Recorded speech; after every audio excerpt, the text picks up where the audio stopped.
Hello students, you are welcome to Chemistry My Dream, and once again I am here with the topic chemical reactions and chemical equation. This is for class 10. Last time जैसा कि हमने आपको बताया था कि इस chapter का क्या इम्पोर्टेंस है chemical reactions and chemical equations के लिए।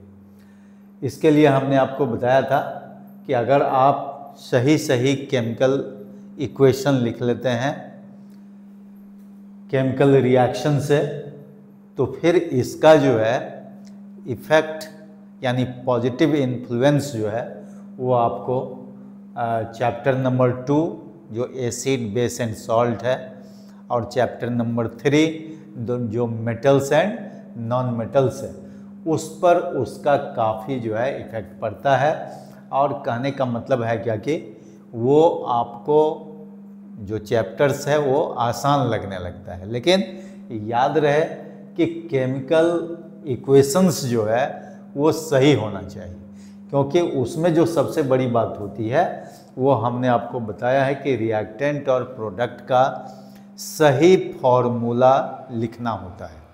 नहीं तो अगर कहीं से भी अगर कोई मिस्टेक हो गया, चाहे रिएक्टेंट में हो या चाहे प्रोडक्ट में हो या उसके बैलेंसिंग में हो, तो फिर वो जो है आपका क्या होता है कि इक्वेशन रॉन्ग हो जाता है, फिर आपका जो कुछ भी काम किया हुआ रहता है वो यूजलेस हो जाता है।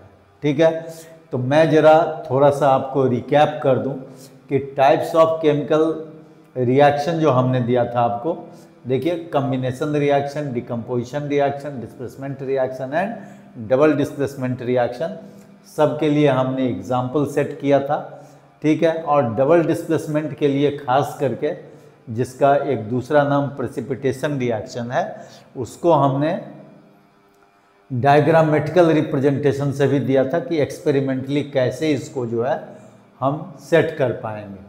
तो देखिए, यहाँ पर जो है aqueous solution of sodium sulphate और बेरियम क्लोराइड, ठीक है, वो भी एक्वस सॉल्यूशन, दोनों को मिला दिया गया। और जैसे ही आप मिलाते हैं तो देखिए ये जो है बेरियम सल्फेट का वाइट प्रेसिपिटेट मिलता है और ये सोडियम क्लोराइड जो है वो फिल्ट्रेट के रूप में मिलता है। लेकिन फिल्ट्रेट कैसे मिलेगा और ये प्रेसिपिटेट के फॉर्म में कैसे जो है हम अलग करेंगे, तो इसके लिए हम लोग फिल्ट्रेशन मेथड करते हैं। वहाँ पर क्या कर लेते हैं, देखिए ये जो है एक कॉनिकल फ्लास्क ले लेते हैं और इसमें एक फनेल लगा देते हैं, है ना, ग्लास फनेल होता है। और उसमें हम लोग क्या करते हैं कि एक सूटेबल फिल्टर पेपर दे देते हैं और उस फिल्टर पेपर को जो है इसमें सेट कर देते हैं फोल्ड करके। और तब जैसे ही ये जो मिक्सचर आपका है ये मिक्सचर के फॉर्म में रहता है, उस मिक्सचर को हम लोग क्या करते हैं इसमें, है ना, ले लेते हैं इस फनेल में और कुछ देर के लिए छोड़ दें। तो देखिए क्या होता है कि ये जो सोडियम क्लोराइड है वो फिल्ट्रेट बन करके जो है ना, फिल्ट्रेट के रूप में जो है यहाँ नीचे आ जाता है कंटेनर में, मतलब उस कॉनिकल फ्लास्क में। और फिल्टर पेपर पर बेरियम सल्फेट का वाइट प्रेसिपिटेट जो है वो स्टे कर जाता है, जिसको हम लोग क्या कर लेते हैं, अलग कर लेते हैं, है ना। तो ये तो हो गया ये चारों रिएक्शन जो हमने आपको दिया वो। अब जो हम आपको बतलाने वाले हैं, जो मैंने बोला भी था लास्ट क्लास में, कि ये जो सम स्पेशल रिएक्शंस है, जैसे exothermic and endothermic reaction, reversible and irreversible reaction, photochemical reaction and redox reaction, तो आज हम इसके बारे में भी आपको जानकारी दे दें। लेकिन ये जानकारी तो आपको मिलेगी, लेकिन हमने आपको लास्ट टाइम बतलाया था कि केटाइंस और एनाइंस के लिए जो आपको एक चार्ट तैयार करना था बुक से, अगर आपने कर लिया है तो ठीक है, नहीं तो फिर उस पर भी हम कुछ काम आपके लिए करेंगे। ठीक है, और वो ज़रूरी भी है। तो देखिए जरा एक्सोथर्मिक एंडोथर्मिक रिएक्शन के लिए थोड़ा सा एग्जाम्पल हम ले लें। तो यहाँ पर हम लोग देखिए एक्सोथर्मिक रिएक्शन के लिए कहता है कि आप जो है ये देखिए N2 प्लस 3H2, ये देखिए ये 2NH3, ये जो अभी अभी लिखे थे कॉम्बिनेशन रिएक्शन के लिए, ये अपने आप में एक एक्सोथर्मिक रिएक्शन है। और एक्सोथर्मिक रिएक्शन के लिए यहाँ पर हम लोग डेल्टा H लिखते हैं, ठीक है। ऐसे चेंज इन इंथैल्पी कहलाता है ये। तो डेल्टा H जो होगा ये माइनस में होगा, -x किलो जूल मान लीजिए, ये दिया हुआ है, ठीक है। तो ये आपका हो जाता है एक्सोथर्मिक रिएक्शन। और उतना ही नहीं, जितना भी कंबशन रिएक्शन आपका है, जैसे मान लीजिए मीथेन हो या चाहे कोई भी हाइड्रोकार्बन हो, कार्बन सिंपली हो, उसका जो भी कंबशन आप करेंगे वो सब के सब क्या हो जाएगा, एक्सोथर्मिक रिएक्शन होगा। देखिए ये एक्सोथर्मिक रिएक्शन, यहाँ भी डेल्टा H का जो वैल्यू होगा वो नेगेटिव होगा। मैं y किलो जूल लिखता हूँ, ठीक है। इसका मतलब हुआ कि ये हीट क्या होता है, रिलीज हो रहा है। तो ये सब के सब जो है किसका एग्जाम्पल हुआ, एक्सोथर्मिक हुआ, एक्सोथर्मिक रिएक्शन, ठीक है। उसी तरह से जितना भी डिकम्पोजिशन रिएक्शन होगा सब के सब एंडोथर्मिक रिएक्शन होगा। जैसे देखिए अभी अभी हमने लिखा था CaCO3, ये क्या देता है, CaO प्लस CO2 देता है, ठीक है। तो यहाँ जो डेल्टा H का वैल्यू होगा ये पॉजिटिव होगा, तो प्लस x किलो जूल लिख दीजिए। ये एंडोथर्मिक रिएक्शन है, ठीक है। उसी तरह से ये देखिए क्या है आपका, रिवर्सिबल एंड इरिवर्सिबल रिएक्शन। अब रिवर्सिबल एंड इरिवर्सिबल के लिए देखिए, अगर रिवर्सिबल रिएक्शन आपको देखना है तो देखिए H2 gas plus I2 gas, ये देखिए रिवर्सिबल रिएक्शन का मतलब होता है, देखिए 2HI गैस हुआ, है ना। तो रिवर्सिबल रिएक्शन का क्या मतलब होता है, the reaction which takes place in both the direction। both the direction मतलब क्या हुआ कि रिएक्टेंट से प्रोडक्ट बनेगा और प्रोडक्ट से रिएक्टेंट बनेगा उसी कंडीशन पर, जिस कंडीशन पर रिएक्टेंट से प्रोडक्ट बना है, eight the same condition product changes into reactant. तो वैसे रिएक्शन को हम लोग क्या बोलते हैं, रिवर्सिबल बोलते हैं। लेकिन जो यूनि डायरेक्शनल होता है, जैसे मान लीजिए अभी अभी आपने एक रिएक्शन लिया था Zn प्लस CuSO4, तो आप दे दीजिए ZnSO4 प्लस Cu। देखिए ये रिएक्शन फिर रिवर्स नहीं होगा, है ना। जैसे कोई भी कंबशन रिएक्शन ले लीजिए, ज़्यादातर ये कंबशन, है ना। ये देखिए मैग्नीशियम अगर ऑक्सीजन के साथ जो है रिएक्शन करके MgO बनाएगा तो ये रिएक्शन फिर से बैक नहीं होगा, देख रहे हैं। तो हर एक रिएक्शन में हम लोग क्या देख रहे हैं, रिएक्टेंट और प्रोडक्ट का सूटेबल फॉर्मूला होना जरूरी होता है। क्योंकि अगर फॉर्मूला में मिस्टेक हुआ तो फिर ये सारा एफर्ट जो है बेकार हो जाएगा। इसीलिए हमारा जो स्ट्रेस रहेगा सबसे पहले एग्जैक्ट मतलब करेक्ट फॉर्मूला लिखने पर रहेगा, ठीक है। चाहे उसके लिए आप 1-2 दिन एक्स्ट्रा टाइम दे दीजिए, लेकिन फॉर्मूला पर पहले पकड़ होना चाहिए, ठीक है। अब जैसे देखिए आपका है फोटोकेमिकल रिएक्शन। तो फोटोकेमिकल रिएक्शन का मतलब हुआ कि the reaction which takes place in the presence of light. तो लाइट के प्रेजेंस में जो रिएक्शन होगा उसको फोटोकेमिकल रिएक्शन बोलेंगे। जैसे देखिए H2 प्लस Cl2, ये जो है 2HCl होता है, तो यहाँ पर जो है लाइट की ज़रूरत होती है, ठीक है। तो ये जो है फोटोकेमिकल रिएक्शन है। आपका एक और फोटोकेमिकल रिएक्शन जो फोटोसिंथेसिस का रिएक्शन है, वो भी फोटोकेमिकल रिएक्शन है, उसमें लाइट की ज़रूरत होती है ना। जहाँ पर वो क्या होता है, कार्बोहाइड्रेट जो है वो बनता है कार्बन डाइऑक्साइड और H2O के रिएक्शन से, और वहाँ लाइट और क्लोरोफिल के प्रेजेंस में वो क्या बनता है, कार्बोहाइड्रेट बनता है और ऑक्सीजन रिलीज होता है। That is also photochemical reaction. तो जो भी फोटोकेमिकल रिएक्शन है वो आप जो है लिख सकते हैं। अब देखिए, अब हम लोग आते हैं रेडॉक्स रिएक्शन। ये काफ़ी कुछ जो है इम्पॉर्टेंट है इसमें। तो रेडॉक्स रिएक्शन पर क्वेश्चन भी आता है। तो हम लोग आज जो डिस्कस करेंगे ये रेडॉक्स रिएक्शन जो है डिटेल में करेंगे।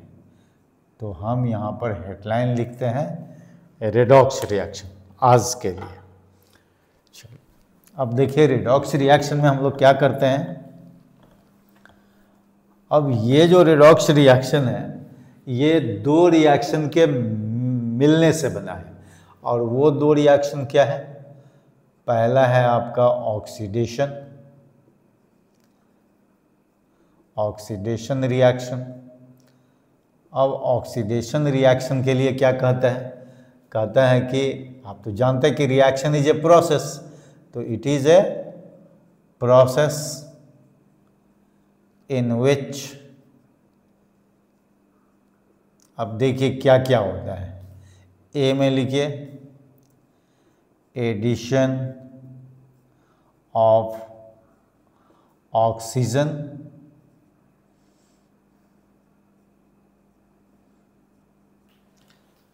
और electronegative element, electronegative element takes place.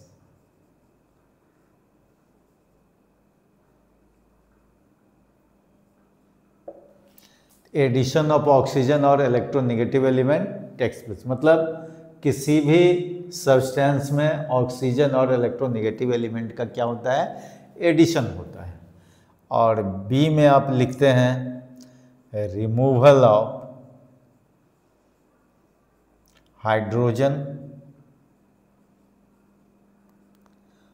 और इलेक्ट्रोपॉजिटिव एलिमेंट और electropositive elements from a compound takes place. ठीक है, तो ये दोनों ही को हम लोग क्या बोलते हैं, ऑक्सीडेशन बोलते हैं। तो दोनों के लिए एक एक एग्जाम्पल पुट कर दीजिए। अब जैसे देखिए, जैसे मान लीजिए आपने लिया C प्लस O2, ये देखिए CO2, तो यहाँ पर कार्बन का क्या हो रहा है, ऑक्सीडेशन हो रहा है, क्योंकि ऑक्सीजन जो है कार्बन में ऐड हो रहा है। तो यहाँ आप लिखेंगे ऑक्सीडेशन ऑफ कार्बन। ठीक है, अब मान लीजिए ऑक्सीजन नहीं लेकर के कोई इलेक्ट्रोनेगेटिव एलिमेंट ले लीजिए। तो जैसे सपोज कीजिए यहाँ पर जो है, जैसे मान लीजिए कि आपने H2 लिया प्लस Cl2 लिया, ये क्या हो जाएगा, 2HCl होगा। अब यहाँ पर जो है देखिए ये ऑक्सीडेशन क्या हो जाएगा, ऑक्सीडेशन ऑफ H2 हो जाएगा। यहाँ देखिए Cl क्या है, इलेक्ट्रोनेगेटिव एलिमेंट है, वो हाइड्रोजन में ऐड हो रहा है, तो 2HCl हो गया। तो ये हो गया ऑक्सीडेशन ऑफ H2 हो गया। ठीक है, तो ये हो गया ऑक्सीजन और इलेक्ट्रोनेगेटिव एलिमेंट। तो ऐसा नहीं कि हम लोग केवल ऑक्सीजन को देखें, उसके साथ साथ इलेक्ट्रोनेगेटिव एलिमेंट को भी देखने से हम लोग को पता लग जाएगा कि वो ऑक्सीडेशन हो रहा है कि नहीं हो रहा है। जैसे बी में देखिए कहता है रिमूवल ऑफ हाइड्रोजन और electropositive element from a compound. तो रिमूवल हम लोग देखें, जैसे यहाँ ले लीजिए H2S प्लस Br2 ले लीजिए। देखिए यहाँ क्या होता है, 2HBr होगा प्लस S होगा। इसमें क्या हो रहा है, तो यहाँ देखिए यहाँ हाइड्रोजन रिमूव कर रहा है, कहाँ से, H2S से, क्योंकि यहाँ जो रिमूवर है Br2 वो हाइड्रोजन को क्या कर रहा है, रिमूव कर रहा है। तो यहाँ लिखेंगे removal of hydrogen from H2S, therefore oxidation of H2S takes place। कहने का मतलब है कि ये क्लियर होना चाहिए कि रिमूवल कहाँ से हो रहा है। जिस कंपाउंड से हाइड्रोजन रिमूव करेगा या इलेक्ट्रोपॉजिटिव एलिमेंट रिमूव करेगा, उस कंपाउंड का क्या हो जाएगा, ऑक्सीडेशन हो जाएगा। तो यहाँ देखिए H2S से H2 निकल रहा है, और कैसे H2 निकल रहा है, तो यहाँ देखिए Br2 जो है ब्रोमीन, वो H2 को निकाल करके HBr बनाता है। इसीलिए हम लोग यहाँ ये नहीं बोलेंगे कि removal of sulphur takes place, जैसे यहाँ पर आपको दिख रहा है कि सल्फर रिमूव कर रहा है, लेकिन ऐसी बात नहीं है। रिमूव हाइड्रोजन हो रहा है, क्योंकि हाइड्रोजन को रिमूव करने के लिए ब्रोमीन आया हुआ है। अगर वो सल्फर को रिमूव करता तो सल्फर के साथ उसका रिएक्शन होता, तो सल्फर के साथ तो इसका रिएक्शन हो नहीं रहा है। इसीलिए हम लोग क्या कर रहे हैं, इसमें हाइड्रोजन को रिमूव कर रहे हैं, न कि सल्फर को। तो देखिए removal of hydrogen from H2S, therefore oxidation of H2S takes place. तो इस तरह से जो है हम लोगों को समझना होगा, ठीक है। उसी तरह से और भी आप देखेंगे, हाइड्रोजन के बदले में कोई इलेक्ट्रोपॉजिटिव एलिमेंट का रिमूवल हो जाएगा, तो वहाँ भी जो है क्या होगा, है ना, ऑक्सीडेशन हो जाएगा, जहाँ से इलेक्ट्रोपॉजिटिव एलिमेंट निकलेगा। तो ऐसा ऐसा कई एग्जाम्पल जो है आप ले सकते हैं। तो जैसे आपने ऑक्सीडेशन लिया, उसी तरह से हम लोग क्या ले लेंगे, रिडक्शन ले लेंगे। और रिडक्शन में जस्ट ऑक्सीडेशन का ऑपोजिट जो है वो क्या हो जाएगा, रिडक्शन हो जाएगा। जैसे देखिए यहाँ हो जाएगा, दूसरा ले लीजिए, रिडक्शन ले लीजिए। तो रिडक्शन के लिए हम लोग क्या बोलेंगे, फिर वही रहेगा, it is a process in which, दो इसमें भी आप लिख दीजिए पॉइंट, क्या हो जाएगा, एडिशन ऑफ हाइड्रोजन और इलेक्ट्रोपॉजिटिव एलिमेंट, जस्ट उसका रिवर्स हो जाएगा, electropositive element to a substance. कहने का मतलब कि एडिशन ऑफ हाइड्रोजन और electropositive element to a substance होगा वहाँ पर, और बी में होगा रिमूवल ऑफ, क्या हो जाएगा, ऑक्सीजन और electronegative element, negative element from a compound, ठीक है। तो उसी के जैसा जो है आपको ये लिख लेना है, और यहाँ भी कुछ एग्जाम्पल जो है आपको ले लेना है। अब एडिशन ऑफ हाइड्रोजन के लिए देखिए आप, यहाँ भी हो जाएगा, हाइड्रोजन का एडिशन देख लीजिए। जैसे यहाँ देख लीजिए O2 प्लस H2 ले लीजिए, तो क्या हो जाएगा, देखिए यहाँ पर ट्वाइस H2O होता है। बहुत ही सिंपल एग्जाम्पल ले लीजिए आप, ठीक है। तो यहाँ हाइड्रोजन ऐड हो रहा है किसमें, ऑक्सीजन में, तो इसीलिए ऑक्सीजन का क्या हो रहा है, रिडक्शन हो रहा है। तो यहाँ लिखिए reduction of O2 takes place, है कि नहीं। तो उसी तरह से जैसे हाइड्रोजन के बदले में क्या लेना है, इलेक्ट्रोपॉजिटिव एलिमेंट कोई ले लीजिए। तो जैसे मान लीजिए यहाँ पर आपने ले लिया N2 प्लस सोडियम ले लिए, तो ये क्या हो जाएगा, सोडियम नाइट्राइड हो जाएगा, Na3N हो जाएगा, ठीक है। यहाँ पर आप बैलेंस कर दीजिए, देखिए ये 2 ले लीजिए, यहाँ पर 6 ले लीजिए, देखिए बैलेंस हो गया। तो यहाँ सोडियम जो है वो क्या है, इलेक्ट्रोपॉजिटिव एलिमेंट है जो N2 में ऐड हो रहा है। तो यहाँ हम लोग लिख देंगे ए रिडक्शन ऑफ N2, है ना, ये लिख देंगे।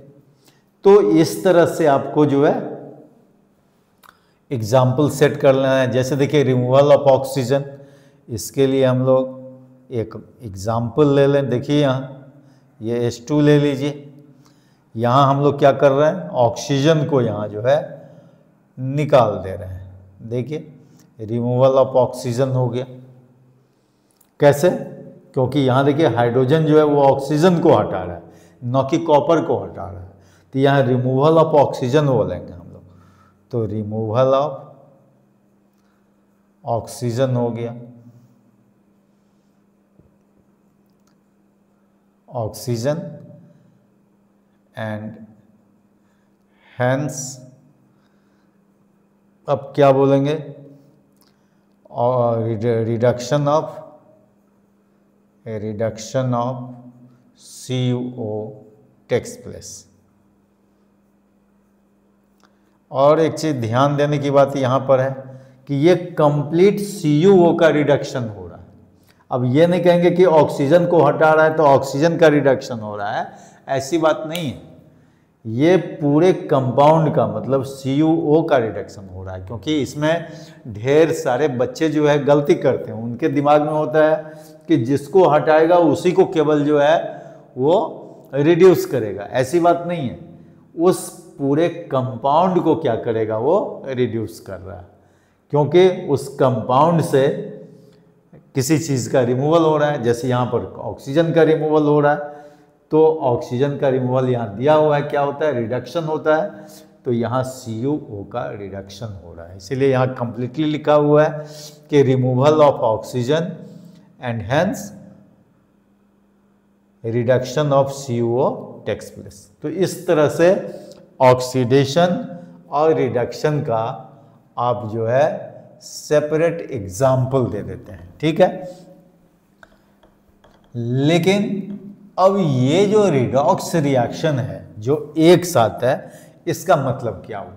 इसका मतलब हुआ कि the reaction which involves both oxidation and reduction simultaneously. मतलब एक ही साथ ऑक्सीडेशन होता है और एक ही साथ रिडक्शन होता है। तो यहाँ देखिए बोथ ऑक्सीडेशन एंड रिडक्शन, देखिए हम शॉर्ट में लिख रहे हैं, both oxidation and reduction take place simultaneously, मतलब एक साथ ऑक्सीडेशन भी होगा और रिडक्शन भी होगा। जैसे कोई भी एग्जांपल ले लीजिए, सपोज कीजिए कि हमने आप जो है सोडियम प्लस ऑक्सीजन ले लिया, तो ये क्या बनेगा, सोडियम ऑक्साइड बनेगा, Na2O बनेगा। अब चाहें तो इसको आप बैलेंस कर दीजिए इससे, देखिए हो गया 4Na, यहाँ भी 4Na हो गया, 2 ऑक्सीजन 2 ऑक्सीजन, ये बैलेंस हो गया। अब यहाँ पर देखिए जैसे ऑक्सीजन सोडियम को क्या किया, ऑक्सीडाइज किया, उसी तरह से सोडियम भी ऑक्सीजन को क्या कर रहा है, रिड्यूस कर रहा है, ठीक है। तो देखिए यहां से यहां जो है ये ऑक्सीडेशन हो रहा है। कहने का मतलब आप ये कहेंगे कि sodium is oxidised by oxygen to form sodium oxide, and at the same time oxygen is reduced by sodium to form sodium oxide. दोनों में से कुछ बोल सकते, दोनों ही बोलिए। तो ये आपका हो गया रिडक्शन का पार्ट। तो इसीलिए इस दोनों चीज़ को यहाँ पर स्टेटमेंट में लिख लेना ज़रूरी होता है। जैसे पहला स्टेटमेंट इसके लिए लिखिए कि sodium is oxidised by O2 to form Na2O sodium oxide, है ना। और दूसरा लिखिए O2 is reduced by sodium to form sodium oxide. ठीक है, तो यहां पर क्या होता है कि दो एजेंट होते हैं, एक ऑक्सीडाइजिंग एजेंट, दूसरा रिड्यूसिंग एजेंट। तो यहां पर जो है आप ये लिखेंगे, देखिए ऑक्सीडेशन ऑफ रिड्यूसिंग एजेंट, इसको याद रखना होगा, and reducing agent and reduction of oxidizing agent takes place. Oxidizing agent take place in a redox reaction. In a redox reaction. ठीक है, तो यहां देखिए ये जैसे रेडॉक्स रिएक्शन है, तो ऊपर के एग्जाम्पल में यहां पर क्या हो गया, इन द एबव एग्जाम्पल, यहां लिख सकते हैं in the above redox reaction. Example किसका है, रेडॉक्स रिएक्शन का। In the above redox reaction देखिए Na is a reducing agent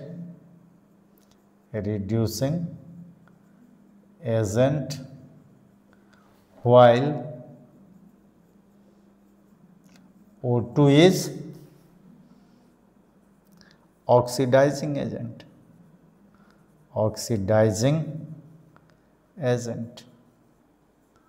तो इस तरह से आप ऑक्सीडाइजिंग एजेंट और रिड्यूसिंग एजेंट आसानी से फाइंड आउट कर सकते हैं। लेकिन याद रखिए जो मैंने स्टार मार्क दे करके लिखा है कि oxidation of reducing agent and reduction of oxidising agent take place in a redox reaction. तो जब भी कोई रिडॉक्स रिएक्शन होगा तो हमेशा रिड्यूसिंग एजेंट का ऑक्सीडेशन होगा और ऑक्सीडाइजिंग एजेंट का क्या होता है, रिडक्शन होता है। तो ये याद रखना होगा। ठीक है, तो यही हुआ आपका रिडॉक्स रिएक्शन। ठीक है, अब इसी रिडॉक्स रिएक्शन को आप जो है इलेक्ट्रॉन लॉस और गेन पर भी बतला सकते हैं। तो यहां लिख दीजिए redox reaction on the basis of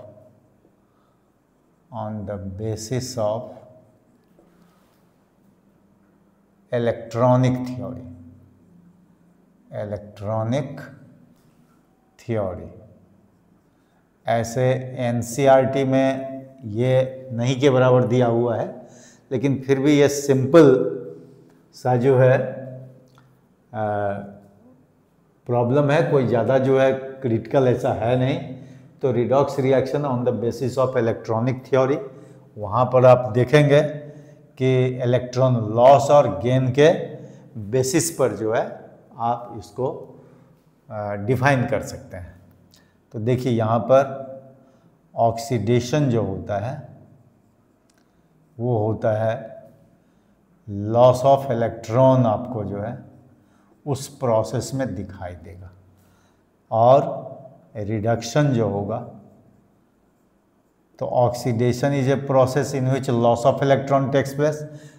similarly reduction is a process in which gain of electron takes place. तो यहाँ पर गेन ऑफ इलेक्ट्रॉन होगा तो वो रिडक्शन होगा। तो अब जैसे देखिए सोडियम, ये अगर Na+ बनाता है तो एक इलेक्ट्रॉन वो क्या करता है, लूज करता है ना। जैसे मैग्नीशियम है तो ये 2 इलेक्ट्रॉन लूज करके, क्योंकि 2 उसका वैलेंस इलेक्ट्रॉन है तो वो 2 इलेक्ट्रॉन लूज करेगा। ठीक है, तो ये जो है आपका, जैसे एल्युमिनियम हो गया तो एल्युमिनियम जो है 3 इलेक्ट्रॉन लूज करके जो है आपका Al3+ बनाएगा। ठीक है, तो ये सब के सब जो है ना, ऑक्सीडेशन का प्रोसेस है। किसका है? ऑक्सीडेशन। और किसका ऑक्सीडेशन हो रहा है? जो इलेक्ट्रॉन लूजर है। तो आप बोल सकते हैं कि ऑक्सीडेशन ऑफ Na, Mg और फिर Al टेक्स प्लेस। तो ये बहुत ही सिंपल चीज है। अब इसको जैसे ही हम लोग रिवर्स कर देंगे तो वो क्या हो जाएगा? गेन ऑफ इलेक्ट्रॉन दिखेगा और वो रिडक्शन होगा। तो अगर आप चाहें तो गेन ऑफ इलेक्ट्रॉन के लिए अलग से दिखाइए। यहाँ देखिए, जैसे Cl है, ये 1 इलेक्ट्रॉन गेन करेगा तो Cl- हो जाएगा। ठीक है, अगर आप ये देखिए ऑक्सीजन है तो O जो है 2 इलेक्ट्रॉन गेन करेगा तो O2- हो जाएगा। अगर आप चाहते हैं कि ये Fe3+ लें, इसको 1 इलेक्ट्रॉन गेन करा दें तो ये Fe2+ हो जाएगा। देखिए ये जो है आपका क्या होगा? ये भी 1 इलेक्ट्रॉन गेन करके Fe2+ हुआ। तो ये सब के सब जो है क्या हो जाएंगे? रिडक्शन हो जाएंगे। और रिडक्शन किसका होगा? तो बताइए, reduction of Cl O Fe3+ takes place. ठीक है, तो इस तरह से आप ऑक्सीडेशन और रिडक्शन को डिफाइन कर सकते हैं। लेकिन अगर आप रेडॉक्स रिएक्शन को इलेक्ट्रॉनिक थ्योरी पर डिफाइन करना हो तो उसके लिए आप जो है एक सिंपल सा एग्जाम्पल ले लीजिए। देखिए, रेडॉक्स रिएक्शन के लिए हम लोग लेते हैं, रेडॉक्स रिएक्शन के लिए एक एग्जाम्पल लेते हैं। जैसे मान लीजिए Na प्लस Cl2, ये देखिए यहाँ 2NaCl। तो इसको इलेक्ट्रॉनिक थ्योरी के बेस पर कैसे हम लोग एक्सप्लेन करेंगे कि ये रिडॉक्स रिएक्शन है? तो यहाँ देखिए Na, आप जान रहे हैं कि ये अभी अभी हमने लिखा था 1 इलेक्ट्रॉन ये लूज करके Na+ बना देगा। ठीक है, तो 2 से इसको मल्टीप्लाई अगर हम लोग कर दें तो देखिए यहाँ 2Na+ हो जाएगा, ये 2 इलेक्ट्रॉन हो जाएगा। उसी तरह से Cl2 देखिए, Cl2 क्या होगा? इस 2 इलेक्ट्रॉन को गेन करके 2Cl- हो जाएगा, क्योंकि 1 Cl 1 इलेक्ट्रॉन गेन करता है तो 2 Cl 2 इलेक्ट्रॉन गेन करेगा। और ये क्या है? ये ऑक्सीडेशन का पार्ट है। और ये गेन ऑफ इलेक्ट्रॉन क्या है? ये रिडक्शन है। तो दोनों को हम लोग जैसे ही ऐड कर देंगे तो वो क्या बन जाएगा? रेडॉक्स रिएक्शन हो जाएगा। देखिए 2Na प्लस Cl2, इधर क्या हो जाएगा? 2Na प्लस 2Cl- हो जाएगा, है ना। और ये 2 इलेक्ट्रॉन क्या हो जाएगा? ये कैंसिल हो जाएगा, एक लेफ्ट साइड में एक राइट साइड में है। तो इसको अगर हम ऐड कर दें, देखिए यहाँ एडिंग वी गेट। ठीक है, तो ये क्या हम लोगों को मिला? ये रिडॉक्स रिएक्शन मिला, जो हमने ऊपर भी वहाँ लिखा हुआ। तो इस तरह से जो है आप रिडॉक्स रिएक्शन जान लेते हैं, ऑक्सीडाइजिंग एजेंट, रिड्यूसिंग एजेंट सब जान लेते हैं। तो जनरली जो है आपको, है ना, ऐसे आपको याद रखना होगा कि ये देखिए मेटल जो होता है, मेटल्स जितने भी होते हैं वो जनरली रिड्यूसिंग एजेंट होते हैं। ठीक है, तो जितने भी नॉन मेटल्स होंगे, मतलब इलेक्ट्रॉन गेन करने वाले, वो क्या हो जाएंगे? ऑक्सीडाइजिंग एजेंट हो जाएंगे।